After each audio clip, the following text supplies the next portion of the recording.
ராணிப்பேட்டை அருகே பக்தர்கள் சென்ற பேருந்து மீது மின்கம்பி உரசியதில் இளம்பெண் மின்சாரம் தாக்கி உயிரிழந்த சம்பவம் இன்று அதிர்ச்சியை ஏற்படுத்தியுள்ளது.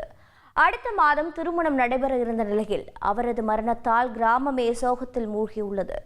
தகவல்களை விவரிக்கிறார் செய்தியாளர் சதீஷ். திருப்பத்தூர் மாவட்டம் வாணியப்பாடி அடுத்த வெங்கடாபுரம் கிராமத்தைச் சேர்ந்த 100க்கும் மேற்பட்டோர் 2 பேருந்துகளில் இன்று அதிகாலை மேல்மருவத்தூர் ஆதிபராசக்தி அம்மன் கோவிலுக்கு சென்றுள்ளனர். பக்தர்கள் டீ குடிப்பதற்காக ஆற்காடு அடுத்த 30 வெட்டி பகுதியில் சாலையோரம் பேருந்தை ஓட்டுநர் நிறுத்தியுள்ளார்.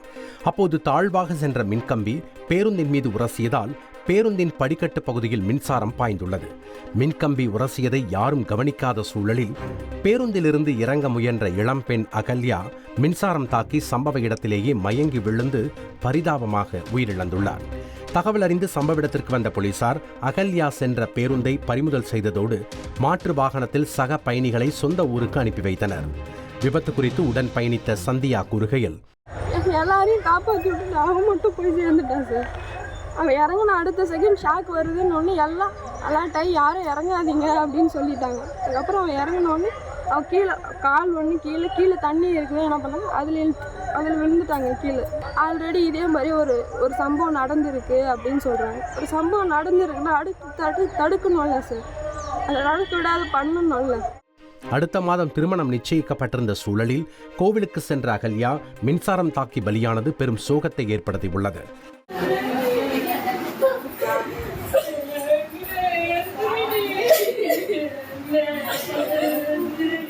இந்த சம்பவம் குறித்து மின்வாரிய அதிகாரிகள் மேற்கொண்ட ஆய்வில் அப்பகுதியில் அண்மையில் நடந்த கட்டுமான பணியின் போது தரைப்பகுதி பல அடி உயர்த்தப்பட்டதே பேருந்து மின்கம்பி மீது உரச காரணம் என தெரிய வந்துள்ளது. செய்தியாளர் சதீஷ் வழங்கும் கூடுதல் தகவல். சம்பவ இடத்தில் மின்வாரியத்துறை அதிகாரிகள் முழு ஆய்வினை தற்போது மேற்கொண்டு மின்கம்பத்தினை சீரமைக்கும் பணியில் ஈடுபட்டு வருகிறார்கள்.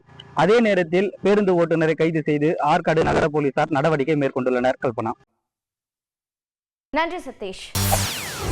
செய்திகளை உடனுக்குடன் தெரிந்து கொள்ள உடனே சப்ஸ்கிரைப் பண்ணுங்க.